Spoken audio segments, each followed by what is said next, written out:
trobo que és una molt bona notícia, la publicació en català d'aquest primer llibre de narracions de la Uxue, doncs justament per això, per una banda perquè s'hagi apostat per la literatura basca, perquè s'hagi apostat fent-ho sense caure en allò conegut i amb els noms coneguts, amb les bones referències que ens poden passar als mitjans de Madrid, etc.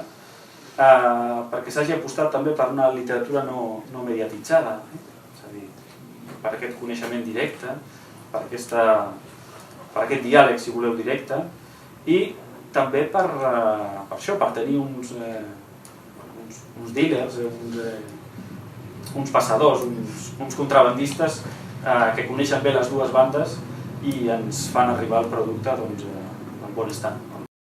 Bueno, voy a utilizar 5 palabras un poco para definir por qué me parece un buen libro, qué es lo que tiene que ofrecer este libro. Por una parte periferia, por otra parte extrañamiento, por otra parte radicalidad, por otra parte consciencia y finalmente humor. Yo diría que la suya, en ese sentido, es una literatura muy contemporánea. Es decir, aquí hay una conciencia del hecho literario, pero también conciencia de que la ficción debe ante todo apelar a la emoción del lector, o sea, que debe ser también ficción i no mera teoria literària. Quan comences a estudiar basc, el primer que aprens el primer dia a la primera lliçó és, nanos, això del gènere no serveix per res. I què passa quan aquest fet que el protagonista sigui masculí o femení és irrellevant, de fet. El fet de donar-li un gènere t'està empobrint la narració. I espero que el resultat estigui a l'alçada de l'original, perquè al capdavall la meva veu aquí ha de desaparèixer i deixar que sigui la Uxue qui parli en català. El libro es un libro pequeño, escrito en euskera hace casi 15 años. Y bueno, en ese sentido estar aquí es un gran regalo.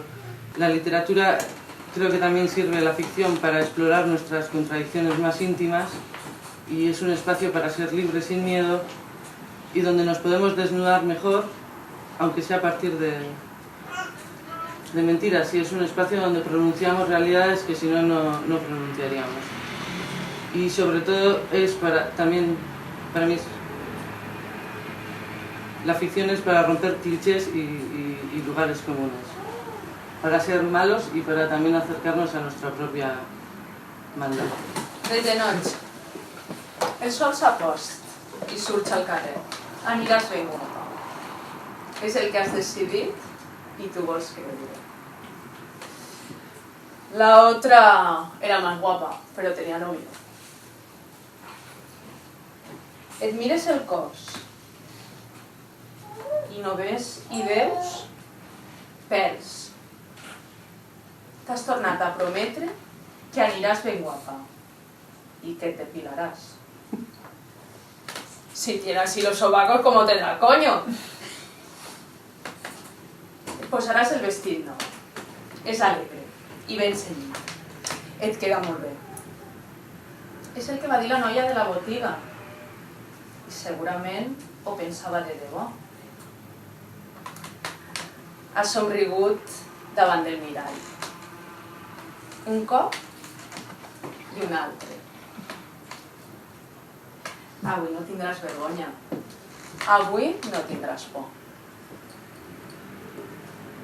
Has vist quin cul? Com t'agradaria posar-lo de 4 grapes,